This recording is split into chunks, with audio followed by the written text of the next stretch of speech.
and a table's being brought in, but just speak loudly.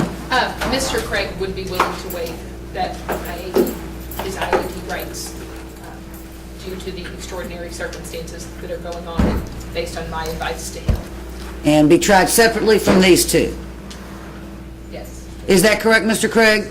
So I want to make sure that in the future, when you, if you try to use your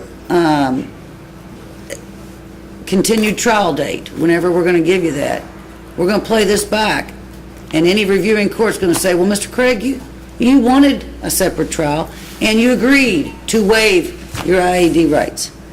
Okay? Are we on the same page there? Okay, I want to make sure that we are. All right, so, Miss Levering, what that does is put you and Mona in the back with Miss, well, no, because Miss Fox is muted. Make something clear on the You may. record. It would be the Commonwealth's position, I want to make sure that we're clear, that we would have essentially joined Ms. Levering's motion to have that evidence admissible in this trial. And it's my understanding that the court is denying that motion. That's and right. is not allowing that evidence to be admitted at trial because that evidence, because the court believes that evidence was introduced in violation of the prior order, and the court is, and this is a question, obviously, I'm not trying to put these words in your mouth. If they're wrong, you tell me. And the court is unwilling at this point to consider sheerly the admissibility of that outside of the context of whether it was in violation of that order or not at the time. Well, you're that right makes and any wrong, sense. but you're in this ballpark. Okay.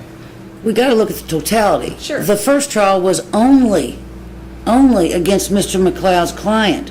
There was no one else there. It is highly inequitable and unfair for this jury with these three to look at a snippet of testimony that identifies your client when they did not know and wouldn't know that the other two weren't being tried. In that vein, this jury could very well assume he picked him out of the three.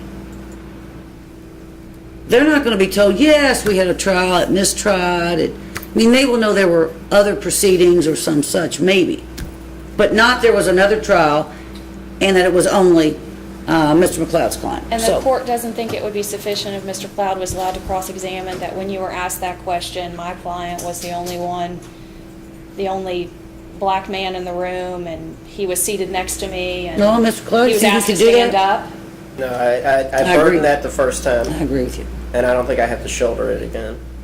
I agree with you. I agree with you. So today we will try Justin Berry and Austin Berry, and let's go ahead and get a new date. Mona, do you have the calendar? Miss Levering? Grab my calendar. And Miss Fox, get your calendar, and you can... You give me a moment, please. I need to. Sure, let me go off the record and everybody can get